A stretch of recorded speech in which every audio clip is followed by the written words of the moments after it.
Iowa Brainwriters Club happily present the book, It Could Always Be Worse by Margot Zemak. It Could Always Be Worse. A Yiddish folktale retold with pictures by Margot Zemak. To my friend Gina, with love. Once upon a time in a small village, a poor, unfortunate man lived with his mother, his wife, and his 6 children in a little one-room hut. Because they were so crowded, the man and his wife often argued. The children were noisy and they fought. In winter, when the nights were long and the days were cold, life was especially hard. The hut was full of crying and quarreling. One day, when the poor unfortunate man couldn't stand it anymore, he ran to the rabbi for advice. "Holy Rabbi," he cried, "things are in a bad way with me and getting worse. We are so poor that my mother, my wife, my 6 children and I all live together in one small hut. We are too crowded and there's so much noise. Help me, Rabbi. I'll do whatever you say." The rabbi thought and pulled on his beard. At last he said, "Tell me, my poor man, do you have any animals? Perhaps a chicken or 2? "Yes," said the man. "I do have a few chickens, also a rooster and a goose." "Ah, fine," said the rabbi. "Now go home and take the chickens, the rooster, and the goose into your hut to live with you."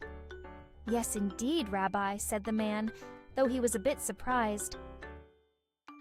The poor unfortunate man hurried home and took the chickens, the rooster, and the goose out of the shed and into his little hut.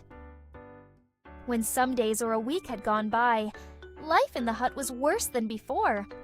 Now, with the quarreling and the crying, there was honking, crowing, and clucking. There were feathers in the soup.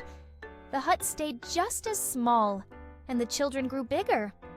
When the poor unfortunate man couldn't stand it any longer, he again ran to the rabbi for help. "Holy Rabbi," he cried, "see what a misfortune has befallen me. Now, with the crying and quarreling, with the honking, clucking, and crowing, there are feathers in the soup. Rabbi, it couldn't be worse. Help me, please." The rabbi listened and thought. At last he said, "Tell me, do you happen to have a goat?" "Oh, yes, I do have an old goat, but he's not worth very much." "Excellent," said the rabbi. "Now go home and take the old goat into your hut to live with you." "Ah, no. Do you really mean it, Rabbi?" cried the man. Come now, my good man, and do as I say at once," said the rabbi. The poor unfortunate man tramped back home, with his head hanging down, and took the old goat into his hut. When some days or week had gone by, life in the little hut was much worse. Now, with the crying, quarreling, clucking, honking, and crowing, the goat went wild, pushing and butting everyone with his horns. The hut seemed smaller. The children grew bigger. When the poor unfortunate man couldn't stand another minute, he again ran to the rabbi. "Holy Rabbi, help me!" he screamed. "Now the goat is running wild. My life is a nightmare." The rabbi listened and thought. At last he said, "Tell me, my poor man, is it possible that you have a cow? Young or old, doesn't matter." "Yes, Rabbi, it's true I have a cow," said the poor man fearfully. "Go home then," said the rabbi, "and take that cow into your hut." "Oh no, surely not, Rabbi," cried the man. "Do it at once," said the rabbi. The poor unfortunate man trudged home with a heavy heart and took the cow into his hut. Is the rabbi crazy, he thought. When some days or a week had gone by, life in the hut was very much worse than before. Everyone quarreled, even the chickens. The goat ran wild, the cow trampled everything. The poor man could hardly believe his misfortune. At last, when he could stand it no longer, he ran to the rabbi for help. "Holy Rabbi!" he shrieked. "Help me! Save me!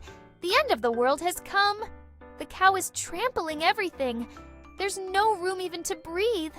It's worse than a nightmare." The rabbi listened and thought. At last he said, "Go home now, my poor unfortunate man, and let the animals out of your hut." I will. I'll do it right away," said the man. The poor unfortunate man hurried home and let the cow, the goat, the chickens, the goose, and the rooster out of his little hut. That night, the poor man and all his family slept peacefully. There was no crowing, no clucking, no honking. There was plenty of room to breathe. The very next day, the poor man ran back to the rabbi. "Holy Rabbi," he cried, "you have made life sweet for me. With just my family in the hut, it's so quiet, so roomy, so peaceful. What a pleasure!" Thank you for joining the Iowa Brain Learning Center. If you enjoyed reading with us, be sure to subscribe and stay tuned for more exciting stories. See you next time!